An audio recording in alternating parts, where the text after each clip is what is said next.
दिल्ली के उप मुख्यमंत्री मनीष सिसोदिया ने आज ओखला लैंडफिल का दौरा किया। आपको याद होगा कि दिल्ली के कूड़े के पहाड़ का मुद्दा उठाकर ही आपने चुनाव लड़ा था। मैं यहाँ आज इस लैंडफिल साइट को विजिट करने आया था, ओखला लैंडफिल साइट। मेरे साथ में नगर निगम में आम आदमी पार्टी की भावी मेयर भी हैं और ऑफिसर्स भी हैं। सबने अभी जो काम चल रहा है उसको भी ब्रीफिंग किया। हालांकि अभी पूरी स्पीड से जहाँ भी जो भी सरकार के हमारी इंटरवेंशंस होंगी वो 6 तारीख के बाद में जब फॉर्मल चुनाव हो जाएंगे और फॉर्मल मेयर और बाकी सब लोग काम करना शुरू कर देंगे, वहाँ की इलेक्टेड गवर्नमेंट काम करना शुरू कर देंगे, उसके बाद करेंगे। बट उससे पहले भी मैं इसका एक जायज़ा लेने आया था। पहले भी आते रहे हैं, लेकिन इस तरह से एक एक चीज़ की डिटेल समझने की किस स्पीड से काम चल रहा है, किस स्पीड तक बढ़ाया जा सकता है, कितना समय लग सकता है, इन सब को लेके तो मैंने सबका मुआयना भी किया है। देखा है कि यहाँ जो एमसीडी ने अभी काम शुरू किया है हाल के महीनों में, उसमें और स्पीड अप किए जाने की ज़रूरत है और उसको लगभग इससे दोगुनी स्पीड पे अगर कर देंगे तो यहाँ ये खाली होने लगेगा और यहाँ पे आने वाला, गाजीपुर में जाने वाला और बरसवा में जाने वाला जो मोहल्लों से उठ के वेस्ट जा रहा है उसको भी रोकने की ज़रूरत है। उसका भी प्लान बनाएंगे, उसका भी प्लान बनाया हुआ है, उसको इम्प्लीमेंट करेंगे।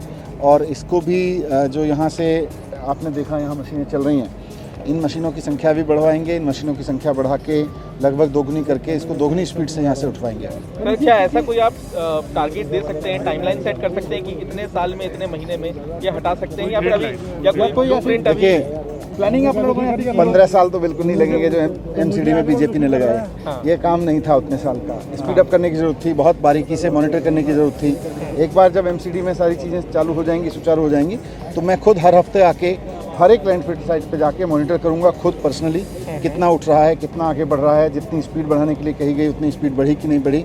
और मुझे उम्मीद है कि एक हफ्ते के अंदर अंदर यहाँ इसकी स्पीड बहुत तेज़ी से बढ़ जाएगी। जो जितना जिस स्पीड से काम चल रहा है उससे तेज़ हो जाएगा। पिछले शासनकाल की सबसे बड़ी कमी क्या आपको यहाँ नजर आएगी? पॉलिटिकल विल नहीं थी। अगर यहाँ जो भी लोग रेस्पॉन्सिबल हैं, जैसा मैं कह रहा हूँ आपसे कि ऑलमोस्ट हर हफ्ते जाके मैं खुद देखूंगा, हमारी मेयर देखेंगी, हमारे और सीनियर लोग जाके देखेंगे, हर हफ्ते जाके मॉनिटर करेंगे कि कितना हो गया, कितना कमिट किया गया था। ये ऐसा नहीं हो सकता कि हम कहें 2 साल बाद हमें यहाँ आके बता देना कितना हो गया। पॉलिटिकल लीडरशिप जो जिसको जनता चुन के भेजती है उसको हर हफ्ते यहाँ के खड़ा होना पड़ेगा, भले ही बदबू हो, भले ही जो भी हो, लेकिन आना पड़ेगा, इन्वॉल्व होना पड़ेगा, एक्टिव होना पड़ेगा फील्ड पे। मनीष जी, बड़ा टास्क लगता है आपको कि लैंडफिल साइट को क्लियर करना और यहाँ पे सपोर्ट करना, इसको बड़ा टास्क मानते हैं? नहीं, बड़ा टास्क है लेकिन असंभव नहीं है, होगा। Thank you. उत्तर प्रदेश के सीतापुर रेउसा थाना क्षेत्र के रेउसा तंबोर मार्ग पर एक बस अनियंत्रित होकर तालाब में जा गिरी। 20 से अधिक यात्री घायल हो गए। 6 लोगों की हालत नाजुक बनी हुई है। घायल यात्रियों को सीएचसी अस्पताल में भर्ती कराया गया।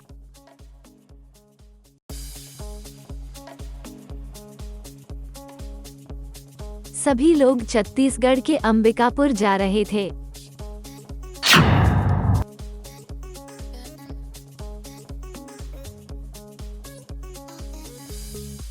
कोविड संक्रमण के हाई अलर्ट के बीच उन्नाव में कोविशील्ड और कोवैक्सीन कंपनी की वैक्सीन का स्टॉक खत्म होने से लोगों को मायूस होकर लौटना पड़ रहा है।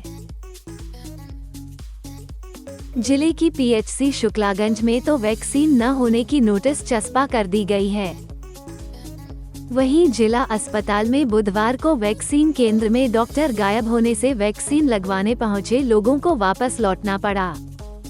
मैं यहाँ बूस्टर लगवाने आई थी, बट अंदर कोई है नहीं यहाँ पे इस टाइम, और ताला लटका हुआ है। काफी देर से वेट कर रहे हैं बट कोई आया नहीं अभी तक। किसी अधिकारी से कोई बात नहीं? नहीं, कोई नहीं है, ताला लगा हुआ है रूम में। कोई बात नहीं, कोई भी नहीं है बताने के लिए। काफी टाइम हो गया है। उन्नाव जिले के सीएमओ ने कोविशील्ड की वैक्सीन का स्टॉक न होने की बात को स्वीकार किया है। सीएमओ का कहना है कि शासन को 20,000 कोविशील्ड वैक्सीन डोज की डिमांड भेजी गई है, जो कि जल्द उपलब्ध हो जाएगी। देखिए, हमारे पास कोवैक्सीन है जिसकी बूस्टर डोज लगाई जा रही है जिला महिला चिकित्सालय में और सभी ब्लॉक पीएचसी सीएचसी पे। कोविशील्ड की 20,000 डोज की डिमांड हमने स्टेट को भेजी है। जैसे प्राप्त हो जाएगी तो वो कोविशील्ड की भी बूस्टर डोज लगाना। भारतीय जनता पार्टी जानबूझ करके षड्यंत्र कर करके पिछड़ों को, दलितों को अधिकार नहीं दे रही। यूपी नगर निकाय चुनाव में ओबीसी रिजर्वेशन रद्द होने के बाद से समाजवादी पार्टी योगी सरकार पर हमलावर है। अखिलेश यादव योगी सरकार पर आरक्षण विरोधी होने का आरोप लगा रहे हैं। ओबीसी समाज का आरक्षण खत्म करके ओबीसी समाज के आने वाली नस्लों को भी गुलाम बनाने का षड्यंत्र चल रहा है। इन समाजों का आरक्षण खत्म करके समाजों को सत्ता से बेदखल करने की भी साजिश है और इसके लिए लगातार भारतीय जनता पार्टी किसी न किसी रूप में तैयारी करती रहती है। समाजों का आरक्षण छीन करके और खासकर ओबीसी दलित उनका आरक्षण छीन करके उनकी आने वाली नस्लों को हजारों साल पीछे धकेलने का भी षड्यंत्र और साजिश सरकार कर रही है। भारतीय जनता पार्टी समय समय पर पिछड़ों का तो वोट चाहती है, लेकिन सत्ता में उन्हें भागीदारी नहीं देना चाहती। कोई न कोई प्रचार के माध्यम से कुछ लोगों को फुसला करके उनके बीच संदेश भेजने का काम वोट तो लेना चाहते हैं, लेकिन जब कभी उन्हें भागीदारी देने की बात आएगी तो भारतीय जनता पार्टी उन्हें भागीदारी नहीं देगी। ये जो सरकार आज भी बनी दिखाई दे रही है उत्तर प्रदेश में और दिल्ली की सरकार,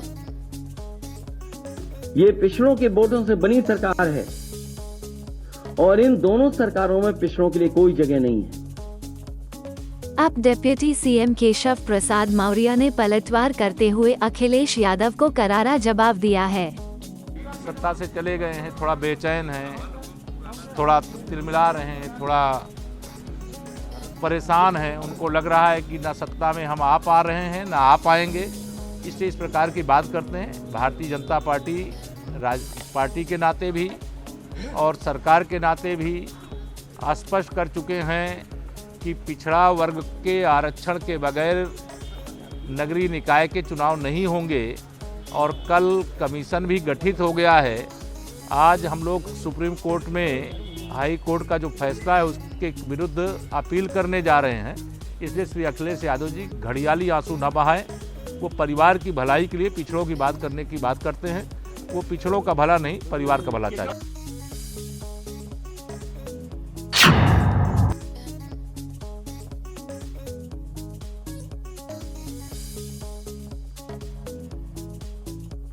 अमेठी आबकारी विभाग की टीम ने आज आकस्मिक दबिश देकर 55 लीटर अवैध कच्ची शराब बरामद की। साथ ही दबिश के दौरान बरामद 250 किलोग्राम लहन मौके पर नष्ट कराते हुए 3 अभियोग पंजीकृत कराया है।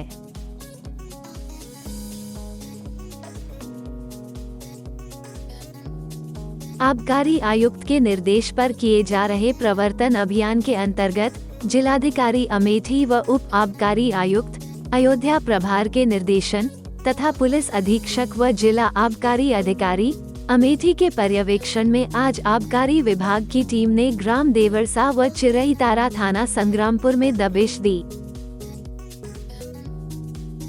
आबकारी टीम की दबिश के दौरान 55 लीटर अवैध कच्ची शराब बरामद की गई व 250 किलोग्राम महुआ लहन को मौके पर नष्ट किया गया। साथ ही गांव के लोगों को अवैध शराब पीने से होने वाले दुष्प्रभावों के बारे में जागरूक करते हुए विभाग के टोल फ्री नंबर अथवा संबंधित निरीक्षक के मोबाइल नंबर पर सूचना देने की अपील की गई।